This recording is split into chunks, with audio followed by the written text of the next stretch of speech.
여러분, 지난주에 지금 이 시대의 영적 거장 중에 한 분인 별이 한 분이 졌습니다. 하나님의 부름을 받았는데 복음주의 신학계의 가장 대표적인 신학자요, 또 리더라고 말할 수 있는 J.I. 페이커라는 목사님, 교수님이 93세 나이로 하나님 앞에 부름을 받았습니다. 우리에게도 잘 알려진 분입니다. Knowing God이라는 책을 썼는데 우리 한국말로도 번역이 돼서 하나님을 아는 지식이라는 책을 쓰신 분입니다.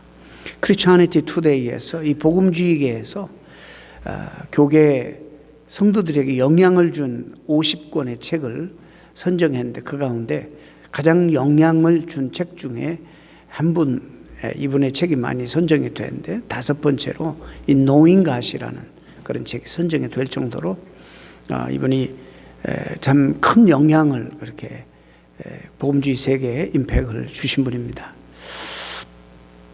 영국 사람인데 이제 캐나다에 건너와 레전드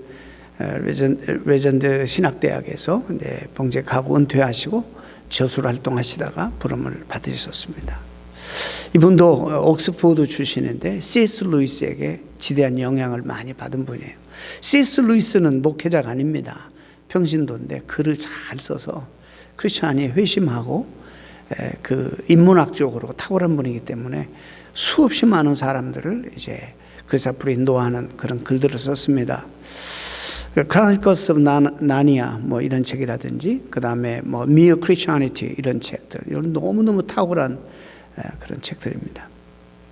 아무튼 이분은 평생에 신생아가 어머니가 아주 인텐시브하게 가까이에서 자기를 돌보고 함께하고 모든 것을 공급하고 지켜보고 있다는 사실을 인지할까요? 못하잖아요.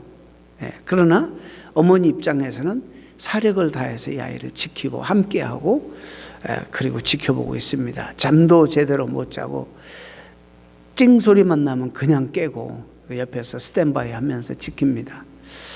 하나님께서도 우리를 그렇게 지키시는데 과연 그걸 우리가 어떻게 인지하는가, 어떻게 우리가 그것을 믿는가, 이런 그런 부분에 대해서 우리가 어떻게 하나님을 그러면 알아가는가. 하나님이 우리를 불러서 그분이 누군지를 알려주기 전에는 잘 알지 못하는데 그럼 어떻게 우리가 하나님을 알 수가 있는가, 뭐 이런 부분에 대해서 일평생 참 탁월한 책들을 쓰셨습니다. 저는 오늘 살아계신 하나님을 경험하는 삶이라는, 여러분도 그렇게 하나님을 경험하고 살아가고 있는데 이것을 우리가 너무 소홀히 하고 인지하지 못하고 살아갈 때가 얼마나 많은지 모릅니다. 여러분, 언제 여러분이 삶 속에서 여러분 삶 속에 하나님이 역사하셨다는 사실을 여러분이 고백할 수 있습니까? 무엇을 인정하십니까? 그때 여러분은 그 사실을 알고 계셨습니까? 그것을 오늘 말씀드리려고 합니다. 아니, 지난 날을 회상해 볼 때 또 자신은 잘 모르고 있었지만 하나님께서 여러분 곁에서 일하고 계셨던 때가 있었습니까? 이게 대단히 중요하거든요. 출애굽 이후에 이스라엘 백성들은 미디안 광야에서 40년 동안 배회했습니다. 하나님께서 약속해 주신 땅인 가나안 초입에 이제 이르게 되었습니다. 천신만고 끝에 방황을 멈추고 이제 우여곡절 끝에 이들은 가나안 땅을 목전에 두게 되었는데, 가나안 땅은 이스라엘 백성들이 아무렇게나 쉽게 들어가서 살아도 될 만한 땅이 아니었습니다. 왜냐하면 이미 그곳에는 이스라엘보다 훨씬 앞선 문명의 민족들이 자리를 다 차지하고 있었습니다. 그러니까 그 속에 들어가서 이 땅을 차지하려면 필연적으로 전쟁을 해야 되고, 또 하나님이 그 조상들이 약속하신 그 약속을 이들이 증명을 해내야 되는데 도대체 그들의 주장을 그들은 어떻게 펼 것인가? 이게 보통 문제가 아닙니다, 사실.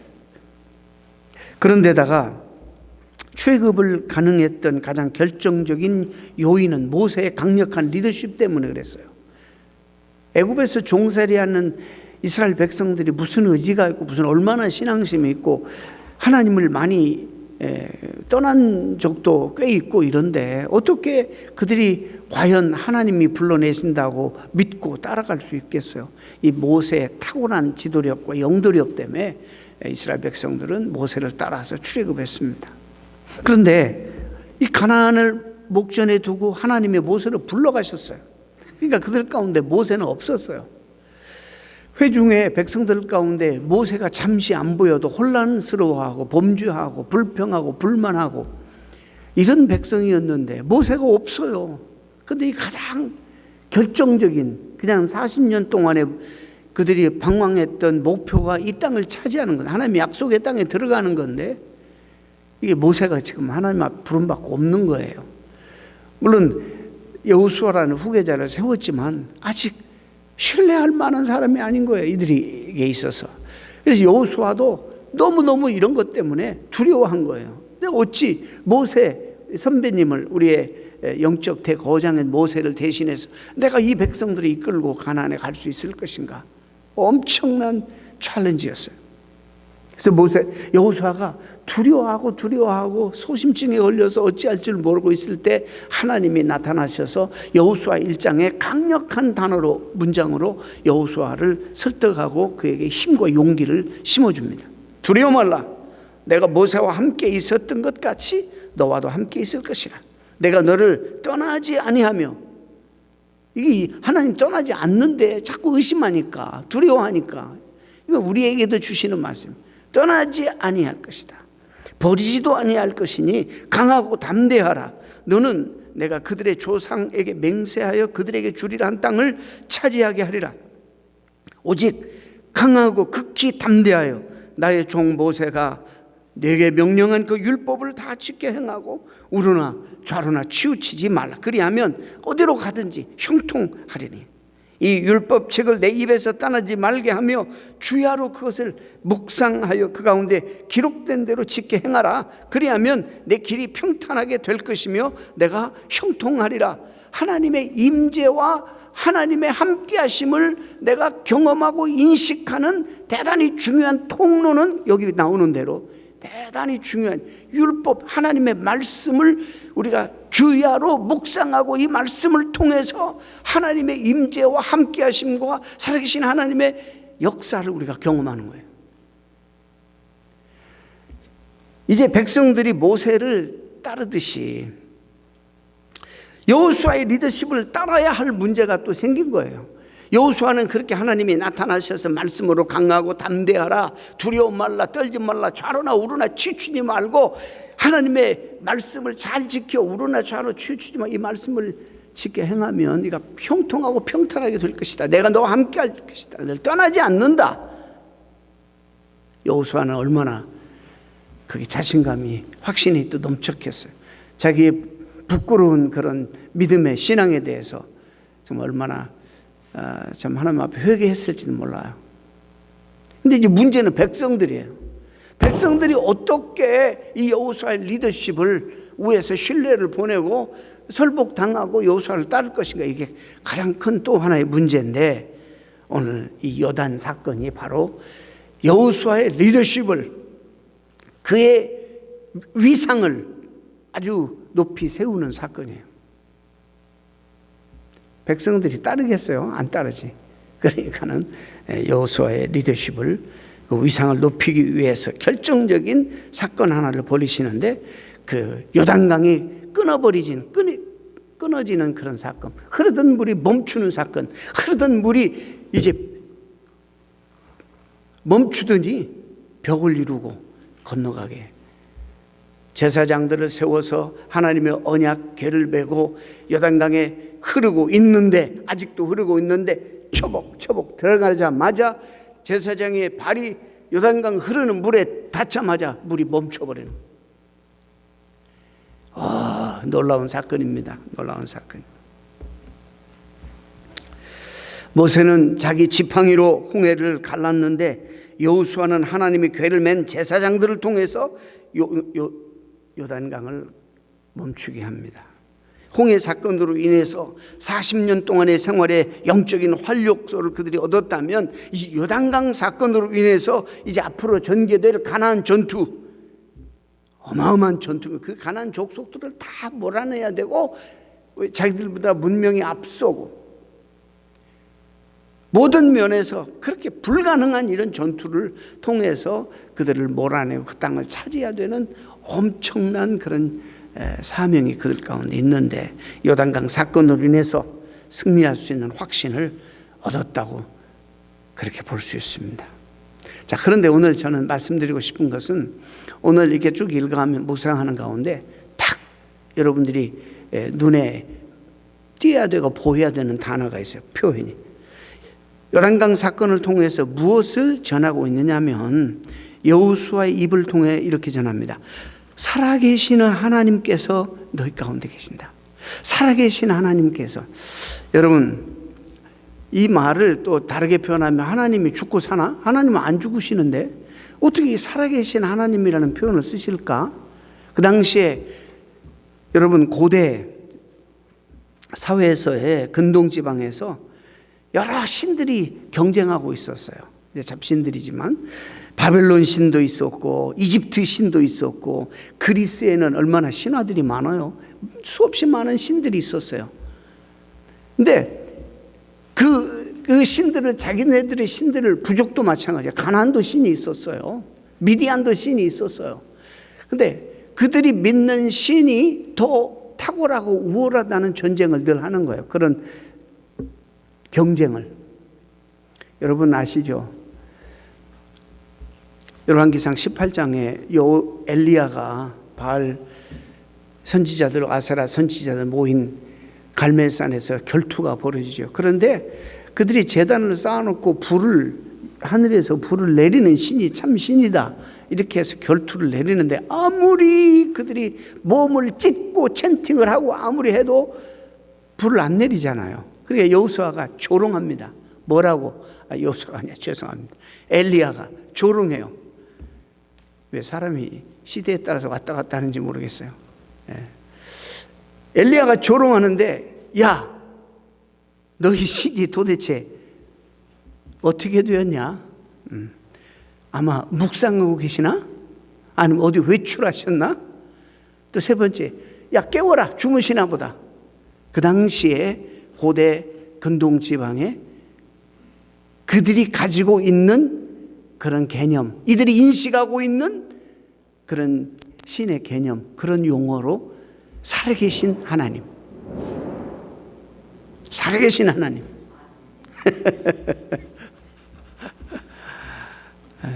결정적인 순간에 천둥번개를 치시네. 그런 지금 표현으로 쉽게 알아들을 수 있도록 애굽에서도 10가지 재앙하면서 너희들이 섬겼던 아니 애굽의 신들보다도 얼마나 탁월하고 그 모든 신들은 다 죽은 신이고 가짜 신이고 만들어낸 신인데 오직 이 삼라만상 우주 만물을 창조하신 유일하신 창조주 하나님을 여호와 하나님, 우리가 섬기는 하나님이라고 하면서 10가지 재앙 통해서 애굽의 신들을 심판하시잖아요.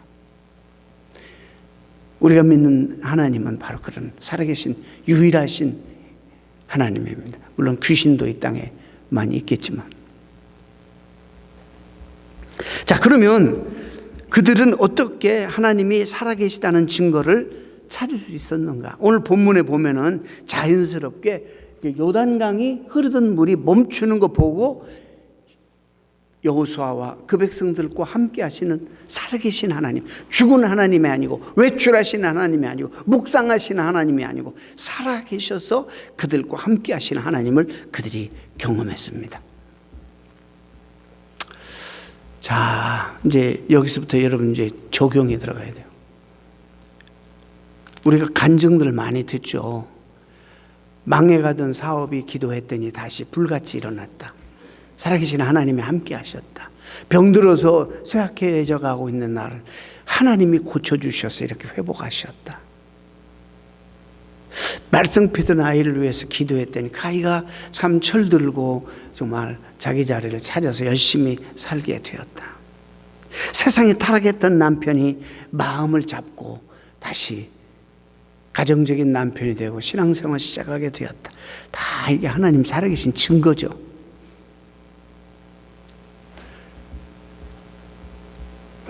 고대 이스라엘 백성들이 흐르던 요단강에 멈춘 이 기적적인 사건을 통해서 하나님 살아계심을 경험했던 것처럼 오늘도 우리가 많이 그렇게 오리엔테이트 되어 있어요. 그래서 그런 일이, 그런 기적이 우리에게 없으면 그럼 하나님 살아계신 거 아닙니까? 그럼 하나님이 우리와 동행하지 않습니까? 그냥 뭐 별탈 없이 평범하게 살아가는 그런 우리들에게, 그런 사람들에게는 하나님이 역사하지 않는 겁니까?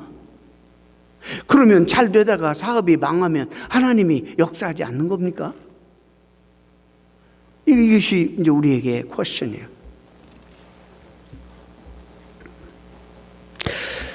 우리가 뭔가가 일어나고 기적적인 이 사건들이 일어나야지만 하나님의 살아계시다라고 증거한다면 이건 미성숙한 신앙이에요.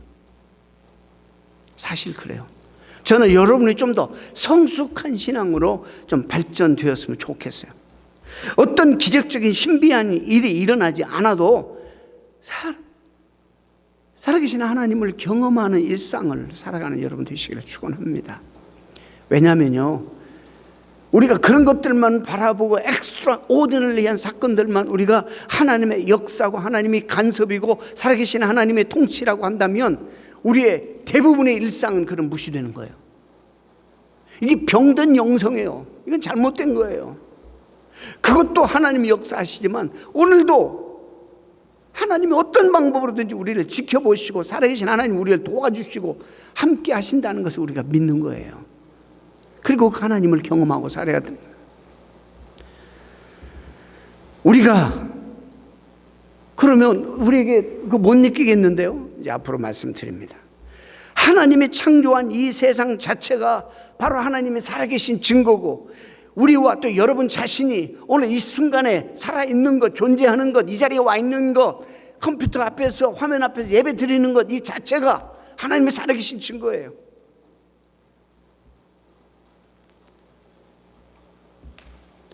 살아계신 하나님은 어느 우주 공간 어디인가 영원 불변하신 절대자로 그냥 남아 계시고 우리 삶에는 간섭 안 하고 멀리 그리고 급할 때나 오시는 그런 하나님이 아니에요. 우리는 너무나 아니라고 고백을 하지만 그런 신앙생활을 하는 거예요. 급할 때나 찾는다든지 죽다 살아난 교통사고 이후에 안전하게 살아면 그때 감사한다든지. 그러니까 매일매일 일상적인 삶에는 감사도 없고 기쁨도 없고 하나님과 동행하는 삶에 대해서 소홀하다는 거예요. 살아계신 하나님이 너희 가운데 계신다 이렇게 말씀하셨어요. 하나님이 살아계신다고 다 고백해요. 여러분 다 고백하실 거예요. 그건 부인하지 않아요. 그러나 우리의 삶과 인류 역사에 정말 구체적으로 개입하신다는 사실을 실감을 못해요.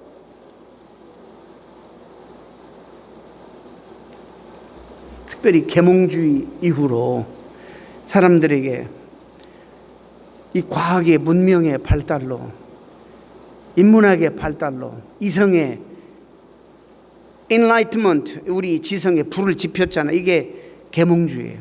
그러다 보니까 하나님 없이도 살 수 있는 자신감들이 확보됐어요. 그것만이 아닙니다. 하나님이 살아서 개입하신다는 사실을 주장하기에는 불편한 사건들이 너무 넘쳐나요. 세상에 무고한 사람들이 고난을 받고 있어요.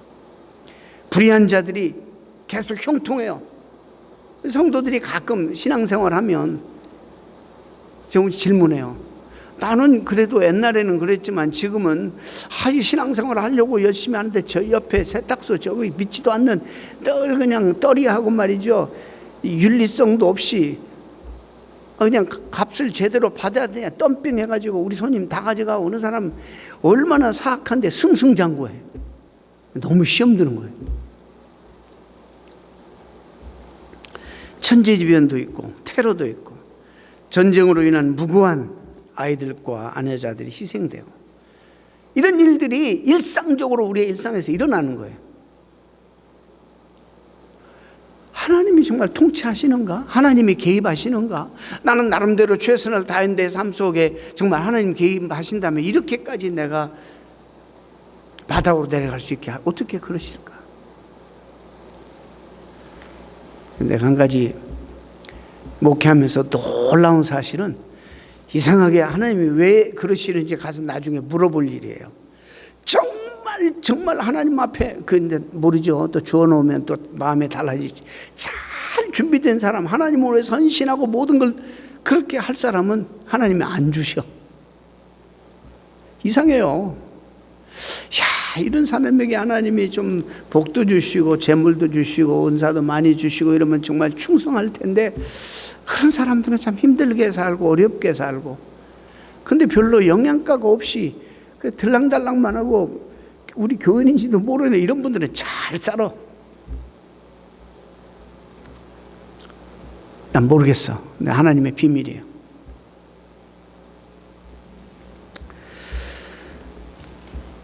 그래, 우리 가운데 하나님이 살아계셔서 우리 가운데 내 삶 속에 뛰어들어오셔서 인터빈이라 그래요.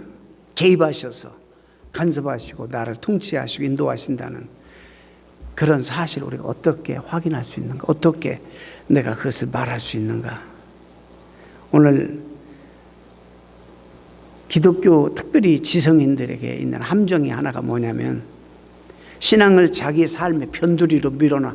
골치 아파 스트레스 받으니까 그렇게 살 수 없는데, 지금 벌려놓은 건 너무 많고 누리는 게 너무 많으니까 이게 머리만 굴려가지고 합리적으로 그런 신앙은 저 변두리로 몰아놓고, 삶의 문제는 요령껏 세상과 시대정신에 따라서 해결하고 적당히 즐기면서 사는 거예요. 그래서 신앙 문제는 별개의 것이에요. 아마 주일날 오면 특별한 일이지만 주중에는 별개의 것이에요. 이원론적인 삶을 사는 거예요. 삶과 신앙의 구별입니다. 이원론적. 제가 처음에 목회할 때 저는 충격적인, 이런 얘기는 지난 얘기니까 안 해야 됩니다만은, 누가 봐도 잘 믿어야 될 사람이, 그런 위치에 있는 사람이, 목사님, 신앙생활과 사회생활은 다른 겁니다. 이렇게 얘기해서 제가, 이게 티피컬한 한국 성도들의 문제구나 알고 있었지만 너무 충격이었어요. 갈등 없이 살아야 되니까. 여러분, 우리는 요단강 강물이 멈추는 그런 기적에서가 아니라, 오늘 우리의 삶에서 도대체 어떻게 하나님이 함께 하신다는 사실을 깨닫고 믿고 살 수 있을까? 요단강 사건은 우리에게 지금 없고 필요도 없는 거예요. 요단강은 우리에게 존재하지도 않습니다.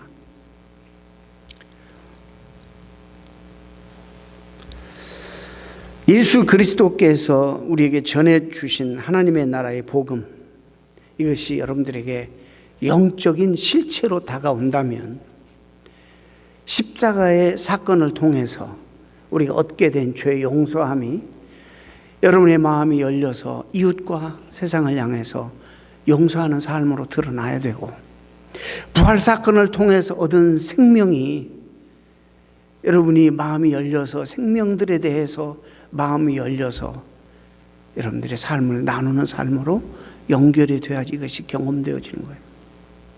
이런 삶이 없으면 힘든 거예요. 성경이 말하는 하나님이 인도라는 책을 썼어요.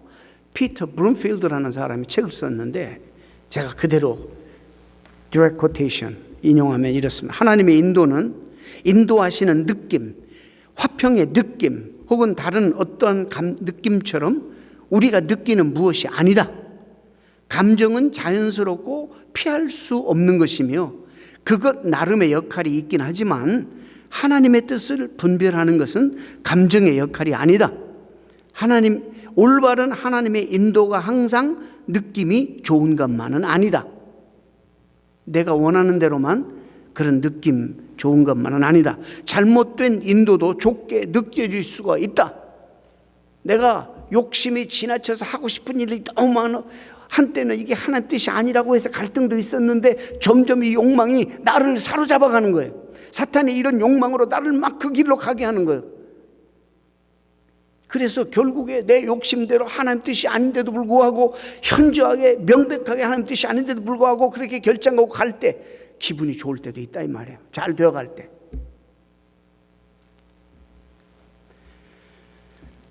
느낌은 느낌일 뿐이다. 사람들은 언제나 느낌과 경험을 엄청난 신비로 포장한다. 그것을 하나님의 메시지로 해석하는 것은 위험천만한 일이다. 이렇게 말했어요. 느낌 나름대로 의미가 있어요. 그렇지만은 항상 한국 성도들이요, 조금 이것으로만 판단하지 말고 하나님의 말씀에 대한 그런 판단이요, 냉철한 지성이 있어야 돼요. 정말 이게 하나님 뜻인가?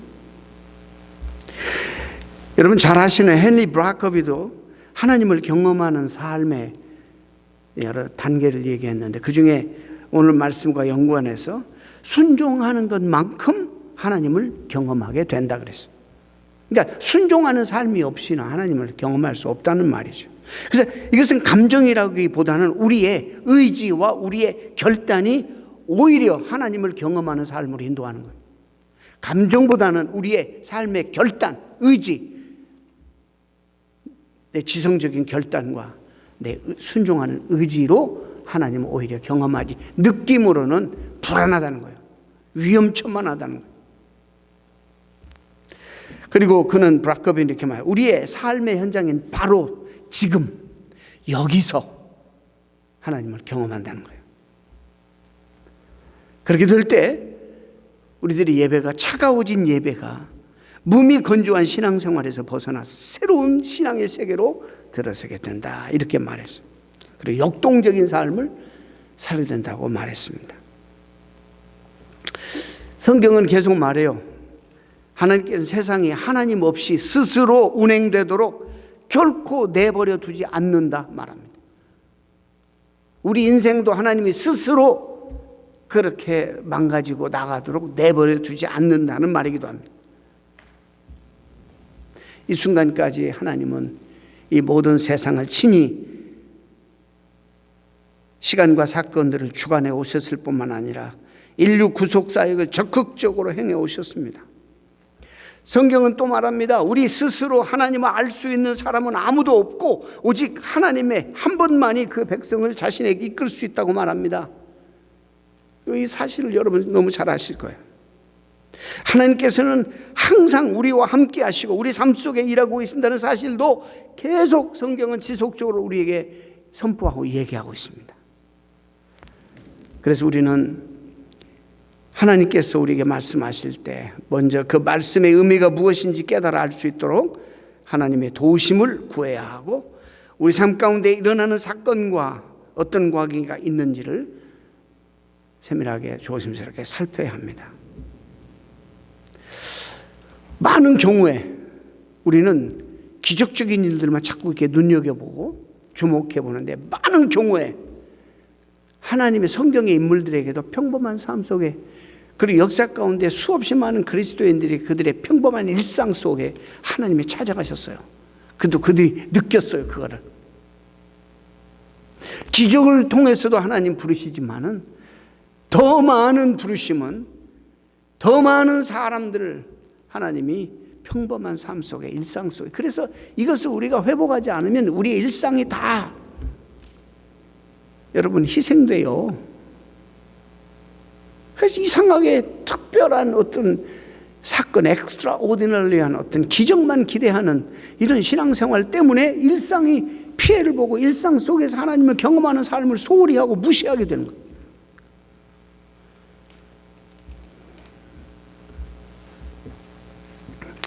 자, 그러면 좀 더 구체적으로, 하나님은 사람이 당신을 위해서, 하나님을 위해 무엇인가 해보겠다는 생각을 먼저는 원치는 않으세요. 그러니까 제가 자세히 말 됐거든. 네, 그런 말. 우리가 뭐를 보태야 하나님 나라가 더, 우리의 노력과 이 우리의 수고, 이 모든 것도 하나님의 은혜로 되어지는 거기 때문에 먼저 우리가 노력해야 될 것은 하나님을 사랑하는 거예요. 하나님을 사랑하는 거. 왜냐하면 하나님이 저와 여러분을 사랑하시겠다고 이미 작정하셨어요, 먼저. 근데 그 사랑은 포기를 못 하시는 사랑이에요. 자기가 이 땅에 육신의 몸을 입고 우리를 위해서 죽어주신 그런 끈끈한 사랑이에요. 희생적인 사랑이에요. 우리를 향하신 한없는 사랑으로 스스로 자신을 버려주신 이 사랑보다 더한 사랑이 어디가 있겠어요? 근데 이 사랑에 좀 응답하기만을 원하시는 거예요. 그래서 우리가 하나님 안에 들어가면 모든 것이 다 해결되고 있기 때문에 뭔가 우리가 더 헌신하고 더 노력하고 이러면 내가 결국에 인간들이 그런 노력을 하면 결국에 나중에 보면 자기 의의만 남아요.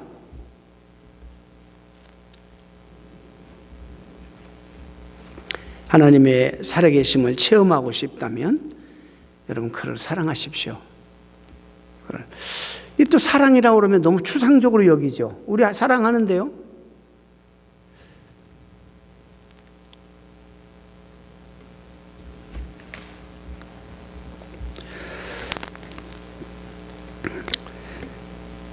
나의 계명을 가지고 지키는 자라야 나를 사랑하는 자니. 하나님을 사랑하는 이 추상적이지 않고 구체적인 방법.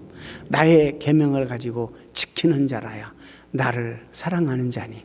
나를 사랑하는 자는 아버지께 사랑을 받을 것이요 나도 그를 사랑하여 그에게 나를 나타내리라. 이렇게 말씀하셨습니다. 여러분이 하나님 함께 하심에 대한 문제에 직면하여 그걸 느끼고 싶고 경험하고 싶고 그 때문에 갈등하고 있다면 먼저 무엇보다도 전심으로 하나님을 사랑하는 일에 집중해야 됩니다. 사랑하는 게 뭐라고요? 사소한 일상에서 하나님의 명령과 하나님의 계명을 지키고 순종하는 것이에요. 이것이 하나님을 사랑하는 거예요. 근데 우리는 이런 사소한 것은 시시하게 여기고 엄청나게 놀라운 기적 이런 거나 있어야지 간증하지. 그래서 그런 게 없으면 간증 좀 하잖아. 간증거리가 전혀 없어요 이래요. 그건 아니죠. 여러분 때문에 우리 하나님이 속상해 하실 것이다 이런 생각을 해봤습니다. 저도 그렇고. 자, 다시 말씀드려요. 신생아가 대소변을 못 가리고 참 위험에 노출되어 있을 때 자기는 인식하지 못하지만 어머니는 그 곁에서 늘 노심초사하며 돌보고 지키고 생명을 다할 때까지 그 생명을 보호합니다. 그 아이는 인식하지 못해도. 또 한 가지 우리의 느낌도 중요할 수 있어요. 그러나 그보다는 우리의 지성적인 결단과 의지적인 순종. 이것이 결국 하나님을 경험하는 방편입니다. 이것이 성경에서 전체적으로 이야기하는 하나님을 경험하는 삶입니다. 여러분 매일매일 성경 보는 큐티 이런 걸 통해서 여러분 하나님 경험하잖아요. 하나님을 경험하잖아요. 말씀을 통해서. 그렇기 때문에 저는 뭐 아무리 말을 잘하고 제가 여러분들에게 함부로 말을 안 치요. 그렇지만은 아무리 이론적으로 합리적으로 말을 잘해도 성경을 안 읽고 신앙생활 하는 사람들은 하나님과 함께하는 삶이 아닙니다. 그래서 솔직히 저는 조금 그런 분들은 그냥 듣기는 들어도 조금 그냥 저부터가 아니라 하나님이 좀 무시할 거예요. 말 잘하는 사람들 많잖아요. 그럼 하나님 경험하는 삶을 사실 수 있기를 바랍니다. 기도합니다. 하나님 감사합니다.